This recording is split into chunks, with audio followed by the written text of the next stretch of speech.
أشهد أن لا إله إلا الله وحده لا شريك له وأشهد أن محمدا عبده ورسوله أما بعد فأعوذ بالله من الشيطان الرجيم بسم الله الرحمن الرحيم الحمد لله رب العالمين الرحمن الرحيم مالك يوم الدين إياك نعبد وإياك نستعين اهدنا الصراط المستقيم صراط الذين أنعمت عليهم غير المغضوب عليهم ولا الضالين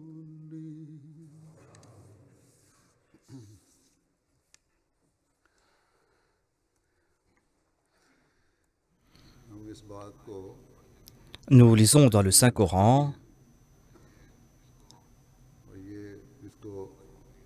et dans nos discours et dans nos sermons, nous évoquons ce fait à maintes reprises et moi aussi, je crois qu'une dizaine de fois j'ai parlé à ce propos, à savoir que Allah a créé l'homme et il a évoqué son but, le but de sa création, en déclarant « Wa ma khalaqtul jinna wal insa illa liya'budun » et j'ai créé les hommes et les djinns que pour qu'ils m'adorent.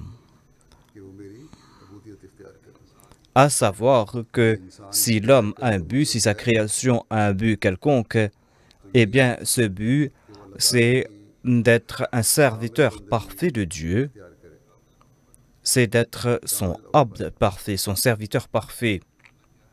Que signifie être le serviteur de Dieu ou l'esclave de Dieu? Que signifie Ya'budun? Ya'budun signifie être l'esclave parfait. C'est d'user de toutes ses aptitudes pour servir Dieu. C'est de s'acquitter de ses devoirs envers l'ibarda, c'est-à-dire de rendre un culte de Dieu qui sort du cœur et qui est empreint d'amour de Dieu et qui n'est pas un fardeau, un amour que l'on a exclusivement pour Allah et pour personne d'autre. C'est de faire preuve d'une obéissance parfaite, d'une humilité parfaite. Nous constatons que Dieu a d'innombrables créatures et Allah a confié à ces différentes créatures différentes tâches et chacune de ces créatures est en train d'agir dans son cercle respectif. Comme si ces créatures sont en train de prouver leur obéissance envers Dieu. Et cependant, il y a l'homme comparé à ces créatures, et à l'homme, Dieu a déclaré que je t'ai confié une tâche. Quelle est cette tâche? C'est d'atteindre ou de reconnaître le but de sa création et d'atteindre ce but, le but qui vous a été confié, d'atteindre l'objectif de votre création. Cependant, combien sont-ils qui comprennent cela? Laissez les autres hommes de ce monde. Regardons les musulmans. Combien sont-ils parmi les musulmans qui mettent en pratique ce commandement divin et qui font preuve d'une obéissance parfaite et qui, du très fond de leur cœur, ressentent cet amour ou que cet amour ressort du très fond de leur cœur afin qu'ils puissent rendre culte à Dieu. Si nous réunissons tous ces chiffres, eh bien nous constaterons qu'il y aura très peu parmi ces musulmans qui agissent de la sorte. même ceux qui sont en train de rendre culte à Dieu de manière traditionnelle et par coutume, eh bien, ceux-là sont très peu en nombre. La majorité des musulmans ne prient même pas. C'est là quelque chose de fort étrange, à savoir que lorsqu'on confie à l'homme d'autres tâches, eh bien, il s'en acquitte et il n'est point désobéissant. Mais ici, il a été dit à l'homme clairement que ta vie a un but spécifique. C'est un but que Dieu t'a confié et tu dois t'acquitter de ce devoir, tu dois atteindre ce but. Cependant, l'homme fait preuve de désobéissance à l'égard de Dieu. On dirait que les autres créatures et les autres objets sont en train de faire preuve d'obéissance dans leur domaine, mais l'homme, quant à lui, n'est point obéissant. Pourquoi en est-il ainsi? Il en est ainsi tout simplement parce que Dieu a accordé à l'homme uniquement de toute sa créature d'agir selon son bon vouloir. Et si l'homme suit le commandement de Dieu, s'il comprend le but de sa création, et s'il fait preuve d'une obéissance parfaite, d'une humilité parfaite, d'un acquittement de ce but, et s'il fait preuve d'un amour parfait, s'il confie tout son amour à Dieu, et si toutes ses relations sont basées sur cet amour divin, et s'il abandonne entièrement les péchés et l'arrogance et se prosterne en toute humilité devant Dieu, eh bien, conséquemment, Dieu va se tourner vers l'homme. Dieu va lui confier son amour, va le combler de son amour. Ainsi donc, en créant l'homme, Dieu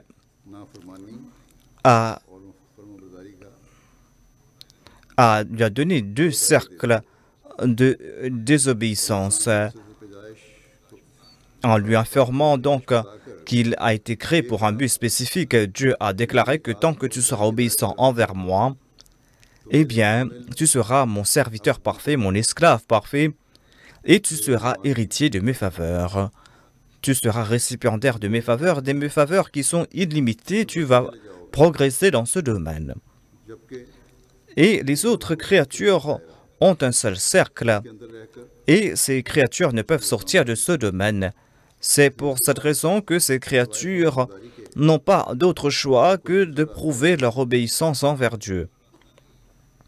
Étant donné qu'ils n'ont pas d'autre but, eh bien, ils ne seront point récompensés.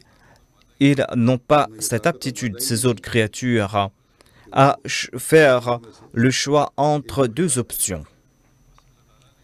Ainsi donc, Allah a accordé cette qualité uniquement à l'homme, c'est-à-dire qu'il a deux voies à suivre. Il doit comprendre le but de sa création, il doit mériter l'amour divin, et pour cela, il doit faire preuve d'humilité.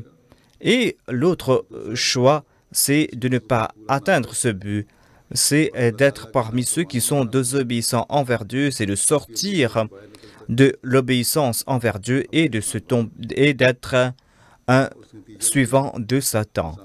Et en conséquence, l'homme va mériter le châtiment divin. Ainsi, en obéissant Dieu, l'homme sera un serviteur parfait de Dieu, et cette qualité a été accordée uniquement à l'homme et à personne d'autre. Même les anges n'ont pas ce statut qui a été confié à l'homme. Même les anges n'ont pas reçu ce statut. Ainsi donc, c'est là une faveur que Dieu a accordée à l'homme. Dieu a créé l'homme et lui a confié ce but, le but de sa création. Et s'il atteint ce but, eh bien, il va mériter l'amour de Dieu. Il sera parmi les bien-aimés de Dieu. Au contraire, il pourra atteindre le but qui ne sera pas atteint par les anges. Ainsi, l'homme est très chanceux. L'homme est très chanceux car Dieu l'a créé et Dieu l'a placé il l'a mis à un niveau supérieur à toutes les créations, mais avec la condition que je t'ai accordé ces aptitudes, ces capacités. Je t'ai accordé ces aptitudes à réfléchir, des aptitudes intellectuelles que je n'ai accordées à personne d'autre. Et tu dois être obéissant envers moi, tu dois faire preuve d'une obéissance parfaite envers moi, tu dois m'aimer, et si tu uses de ces aptitudes pour atteindre ces buts, si tu vas atteindre le but de ta création, eh bien, tu vas mériter mon amour. Tout comme je l'ai déclaré, l'homme, Dieu a accordé à l'homme ce choix, à savoir qu'il peut prendre la voie du bien ou du mal. Est-ce qu'il va prendre la voie du mal et des choses de ce bas monde? Les choses de ce bas monde l'attirent et des fois ces objets sont placés devant lui comme une épreuve. Des fois, l'homme est en train de marcher sur la voie de la vertu. Et il y a quelque chose qui entrave sa voie, quelqu'un qui l'écarte de cette voie de la vertu. Et aujourd'hui, en ce bas monde, nous constatons qu'à chaque pas, il y a ces objets.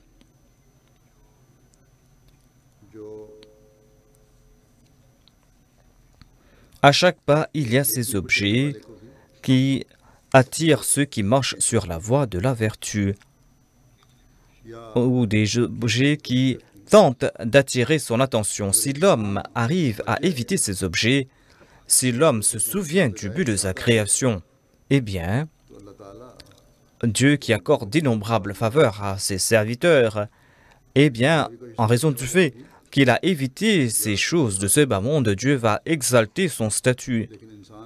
Mais l'homme, en étant informé du but de sa création, eh bien, la plus grande faveur que Dieu lui a accordée en lui informant du but de sa création est que Dieu lui informe qu'il envoie ses avertisseurs, il envoie ses prophètes, ses choisis, ces prophètes qui viennent attirer l'attention de l'homme quant au but de sa création.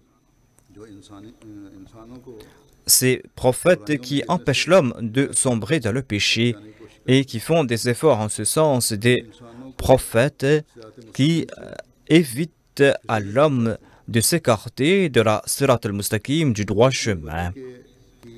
Des prophètes qui viennent informer à l'homme la différence entre le bien et le mal. En évoquant de telles personnes, Dieu déclare dans le Saint-Coran, cela est dans la forme d'une prière, Rabbana innana sami'na munadiyan yunadi lil iman an aminu bi rabbikum fa amanna Rabbana faghfir lana dhunubana wa kaffir 'anna sayyi'atina wa tawaffana ma'al abrar. La traduction de ce verset: Ô notre Seigneur, nous avons entendu un héros, un avertisseur qui nous a invités vers la foi, à savoir, croyez en votre Seigneur. Ainsi nous avons cru en lui. Ô notre Seigneur, pardonne-nous nos péchés et écarte de nous nos péchés et efface plutôt que nous mourions parmi les vertueux. Ainsi, ces avertisseurs ou ces héros sont ces personnes qui nous appellent vers Dieu, qui viennent de la part de Dieu. Des personnes qui sont envoyées afin de faire comprendre à l'homme le but de sa création. Des personnes qui viennent montrer à l'homme la voie pour atteindre Dieu. Ainsi, chanceuses sont ces personnes qui répondent à l'appel de ceux qui les appellent et qui annoncent que nous avons entendu l'appel d'une personne qui nous appelait, d'un héros, une personne qui vient de la part de Dieu.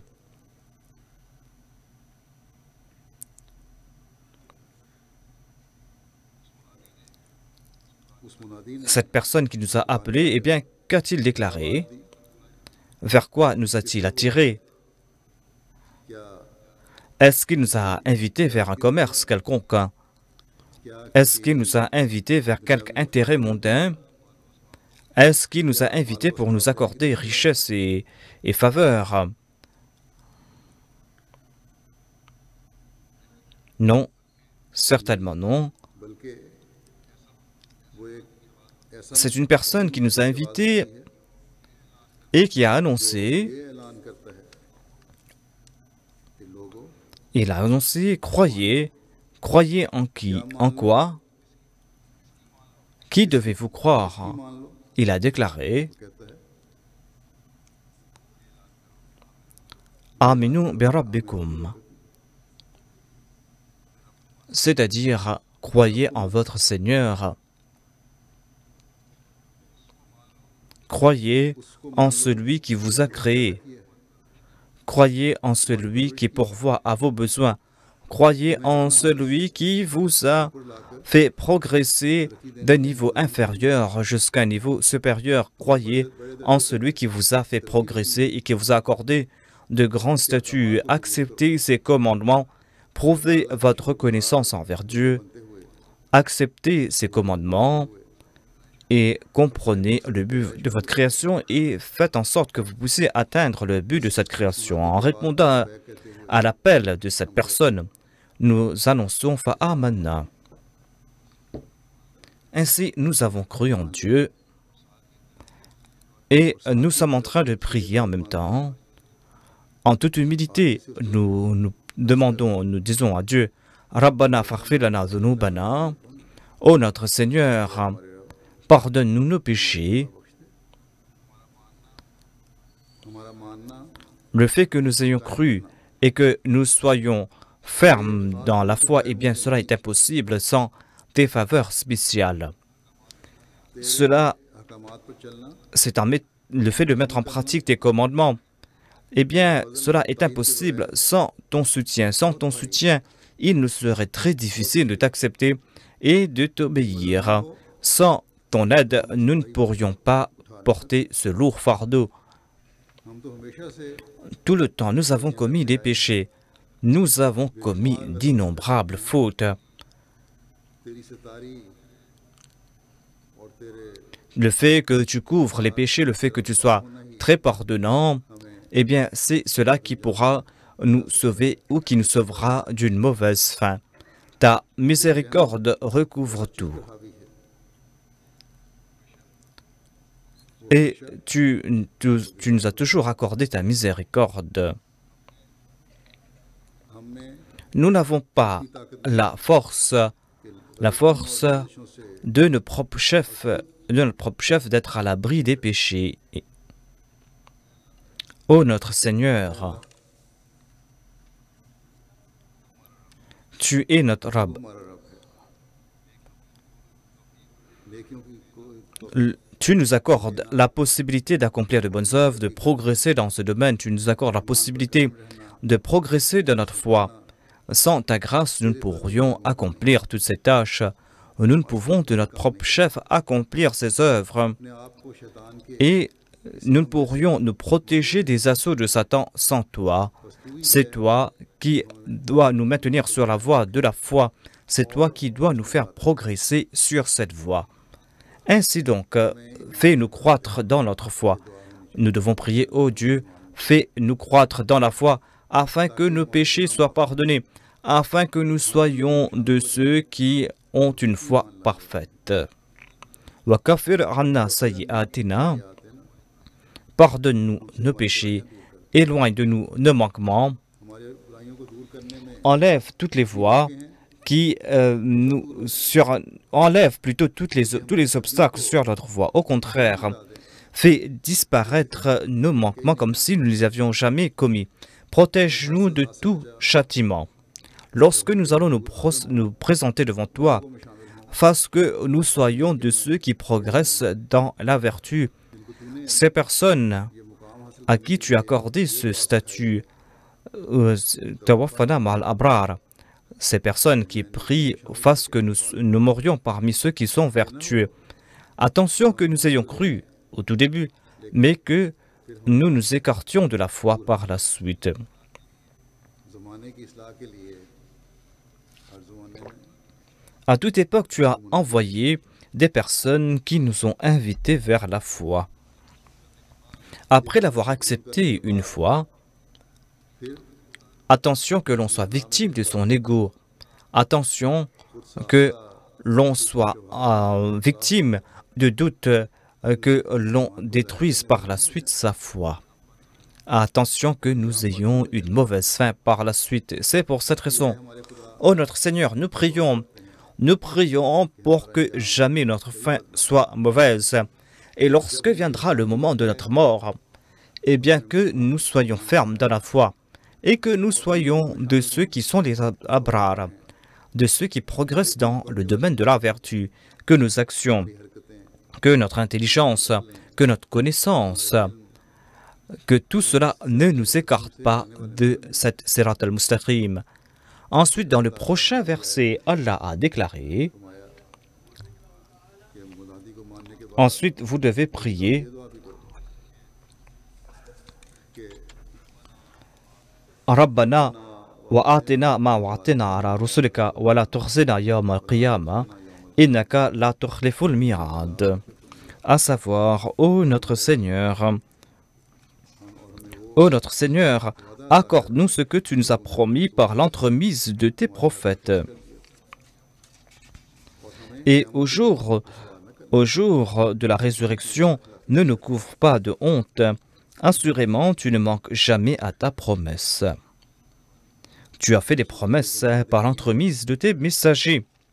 Et fasse que tu accomplisses ces promesses en notre faveur. Que nous profitions de toutes ces faveurs que tu as promis par l'entremise de tes messagers.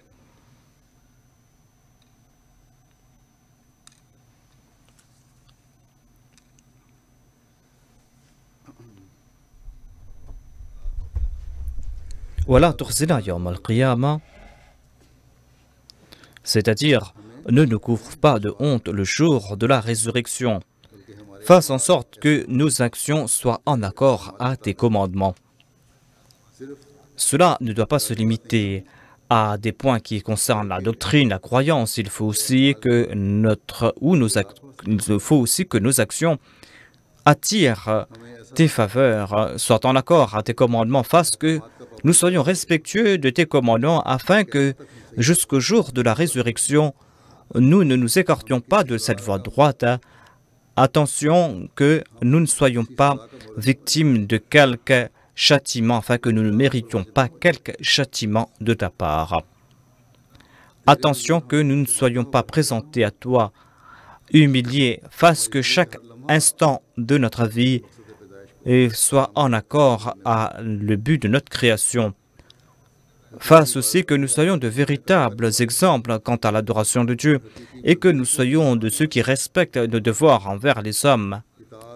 Fasse aussi que nous ne soyons point désobéissants envers toi. Ainsi, il est évident à la lumière de ces versets, et j'ai cité en détail ces versets, voilà l'appel lancé par ces messagers, voilà ces points que nous devons accepter de la part de cette personne.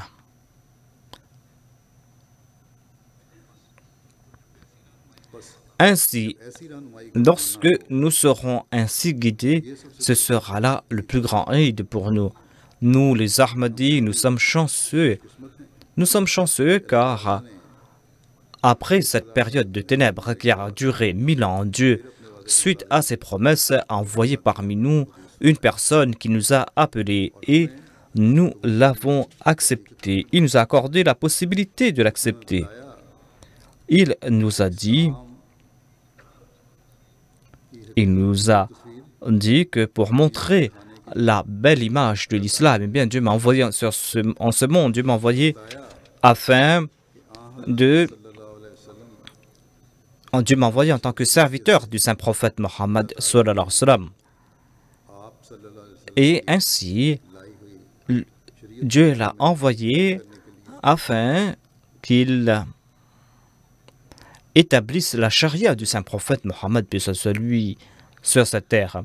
celui qui est venu de la part de Dieu, nous a annoncé que j'ai été envoyé afin que je puisse faire en sorte comment être un véritable serviteur de Dieu. Une personne qui va être un véritable serviteur de Dieu en étant obéissant vers lui.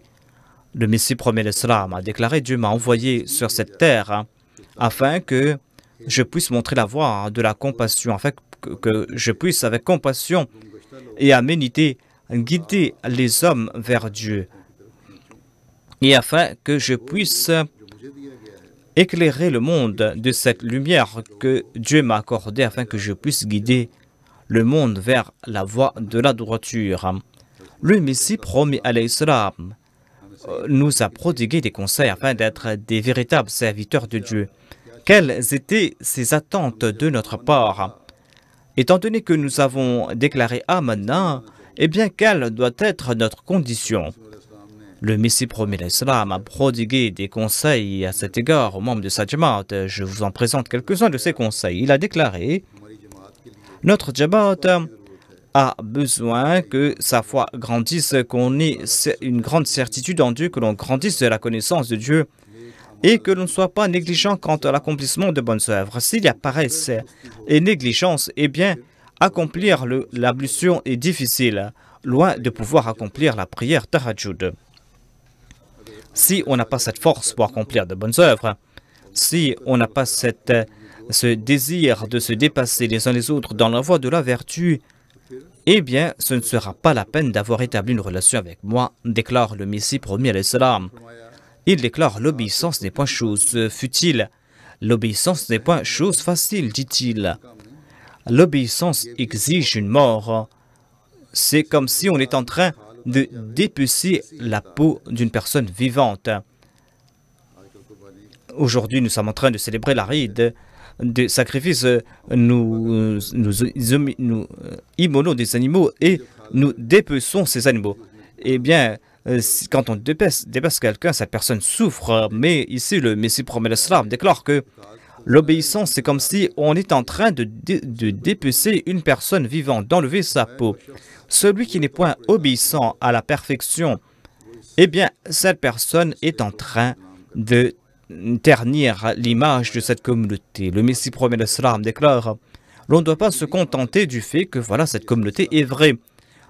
Cela, on ne va pas être béni. En acceptant cette communauté, Dieu ne désire pas que vous acceptiez uniquement tant qu'il n'y a pas de bonnes œuvres. Lorsque vous entrez dans cette communauté, eh bien, vous devez être vertueux, vous devez être muttaqi. Vous devez éviter chaque péché. Vous devez prier, faire preuve d'humilité, vous devez faire de l'aumône et vous devez prononcer des paroles douces. L'istighfar doit être votre habitude quotidienne et vous devez implorer Dieu lors des solas. La sola et l'istighfar sont la solution à ces négligences de cœur. On doit supplier Dieu au cours de la sola: oh Allah, écarte-moi de mes péchés, de mes faiblesses. Quand on va prier en toute sincérité, eh bien c'est là une certitude que ces prières seront acceptées un jour ou l'autre. Le Messie promet l'Islam, la sola est une vertu, une telle vertu grâce à laquelle on évite les péchés sataniques. Voilà ce que signifie la dua, la supplication. Satan désire que l'homme soit faible, car il sait que autant que l'homme se réformera grâce à la sola. Ainsi, voilà quelques points parmi ces grands trésors que le Messie promet l'Islam nous a accordés. C'était là quelques points que je vous ai mentionnés. Et il y avait cette Aïd lorsque le Messie promet l'Islam a été envoyé par Dieu. Le monde vivait dans l'anxiété, dans l'angoisse. Ceux qui avaient de grands soucis quant à l'égard de la foi étaient très soucieux. Les musulmans célébraient l'Aïd, mais en fait, l'Aïd de ceux qui souffraient pour l'islam, eh bien ceux-là étaient anxieux et ils attendaient l'avènement d'un Messie. Ce Messie est venu et il a guéri ceux qui étaient malades spirituellement, afin qu'ils puissent célébrer l'Aïd véritable. On en trouve mention dans notre histoire. Il y a Munshi Ahmad Jan Sahib qui en fait mention. Il était quelqu'un qui était très proche du Messie promis à l'Islam. Et il avait reconnu la taqwa, le statut du Messie promis à l'Islam, bien longtemps avant qu'il ne se proclame Messie. Il avait évoqué ses sentiments à l'égard du Messie promis à l'Islam en disant que « Oh, nous, oh, toi qui es venu, nous sommes malades et c'est dans ta direction que nous regardons. Proclame-toi, Messie, afin que nous soyons guéris. » Et c'est vrai que Munshi Ahmad Jan est décédé avant la Bayra, avant que le Messie promis l'Islam accepte l'allégeance de ses disciples, mais ceux qui ont accepté le Messie promis l'Islam à l'époque et après lui, eh bien, ce sont eux qui ont célébré l'Aïd véritable. Certainement, l'on pourra célébrer l'Aïd lorsqu'on est en bonne santé, lorsqu'on vit dans la joie parmi ses proches. Ainsi pour la guérison des malades spirituels. Pour que l'on remet sur le bon cap le navire de l'islam, eh bien, Dieu a accordé cette guérison spirituelle à d'innombrables personnes. Il y a d'innombrables incidents de ce genre dans l'histoire de la Jamaat. Je mentionne de temps en temps quelques récits dans mes discours. D'innombrables personnes m'écrivent pour dire que, après avoir reconnu la vérité, nous avons reçu cette béatitude véritable. Et la Aïd véritable, c'est cette tranquillité du cœur que nous n'avions jamais reçue dans le passé. Hadrat Muslim Maud a évoqué ce sujet en citant un exemple. Il déclare, lorsqu'il y a une foule, eh bien, si quelqu'un a perdu son enfant, et lorsque, après quelques heures, lorsque cet enfant retrouve son père, eh bien, les deux, l'enfant et le père, sont tous deux très contents.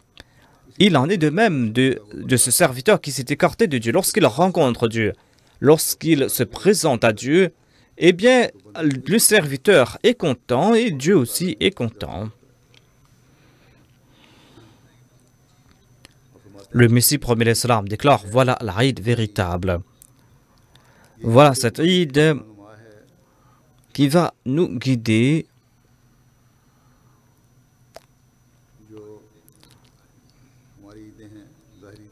voilà cette Aïd véritable. La Aïd, eh bien, c'est quand on est dans la maison, quand on est chez soi que l'on célèbre l'Aïd.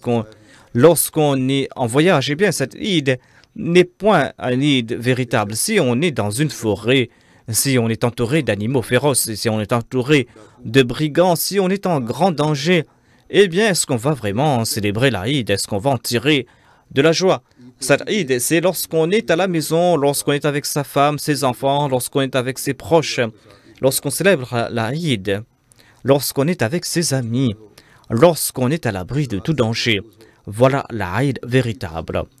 Ainsi donc, la personne qui s'est écartée du droit chemin de la voie de Dieu, la personne qui est en train d'errer dans la forêt de l'égarement, est-ce qu'il va célébrer l'Aïd? L'Aïd est synonyme de joie. Et la joie, c'est la tranquillité du cœur. Et la joie sort du cœur. La joie signifie que tout amour doit être consacré à Dieu. Et on doit éprouver un amour sincère à l'égard de Dieu.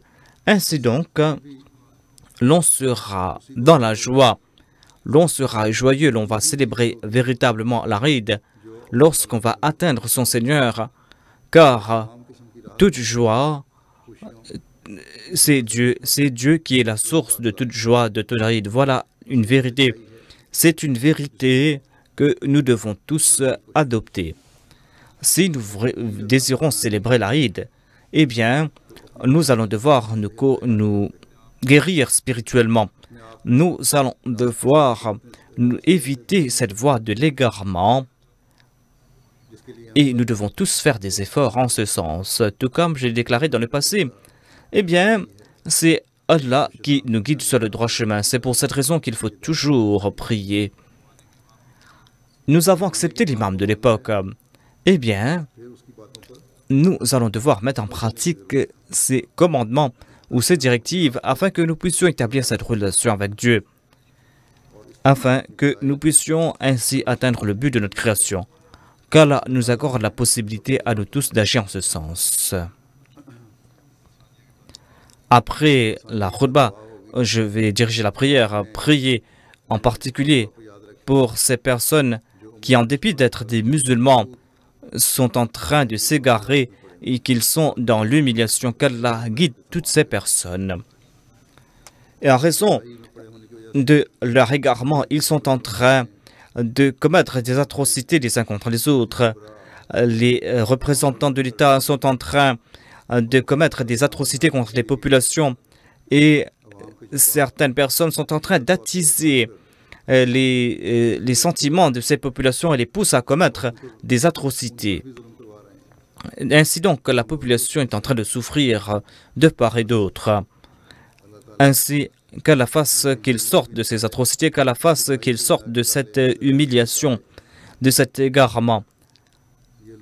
Ce sont des personnes qui sont en train de détruire la ride, des personnes qui sont en train de détruire la ride des autres. Des personnes qui ne sont pas en train d'écouter l'appel de Dieu, qui sont en train d'attirer la colère divine. Qu'Allah accorde intelligence à toutes ces personnes qui les guident sur le droit chemin. Ensuite, priez aussi pour ceux qui ont été emprisonnés pour la cause de Dieu, ceux qui, sans aucune raison, en raison de l'inimitié à leur égard, eh bien, ont été emprisonnés pour la cause de Dieu, qu'Allah fasse qu'ils soient libérés promptement. Priez pour tous ces Ahmadis qui, en raison de l'Ahmadiyya, dans quelques pays ici et là, sont persécutés. Priez pour les malades, qu'Allah leur accorde une guérison parfaite. Il y a certaines personnes très avantageuses qui sont en train de souffrir, qu'Allah leur accorde la possibilité de servir l'humanité. Priez aussi pour ces troubles qui règnent en ce monde. Priez pour ces personnes qui souffrent de quelque manière. Qu'Allah écarte toutes ces difficultés. Priez pour les Waqf Zindagi qui, dans différents pays du monde, sont en train de servir la religion. Priez pour toutes ces personnes.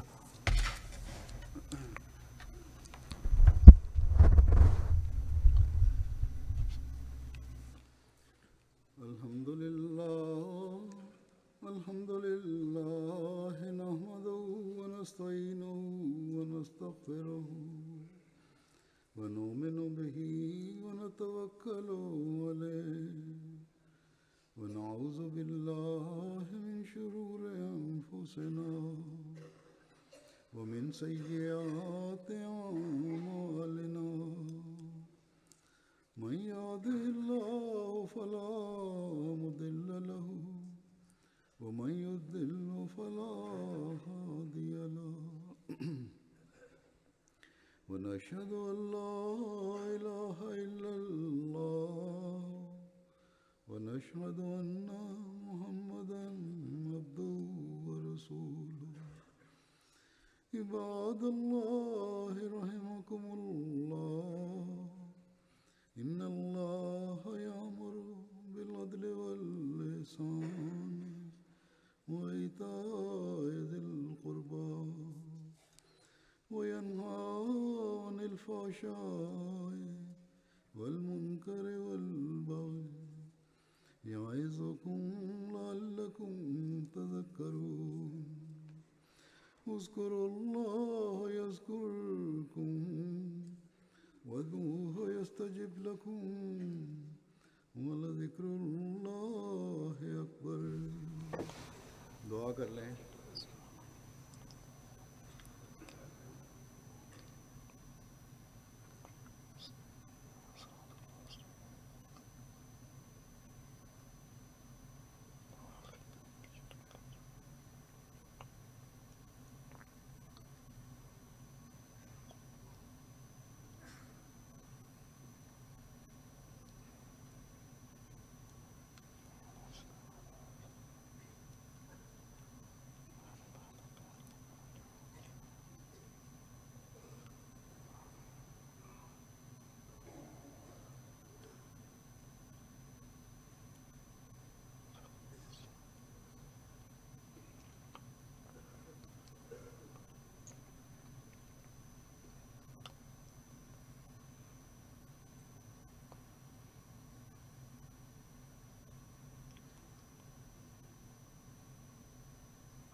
Amen. आमीन। आप सबको Eid Mubarak à vous tous, à tous les Ahmadis du monde entier. Eid Mubarak, assalamu alaikum wa rahmatullahi wa barakatuh.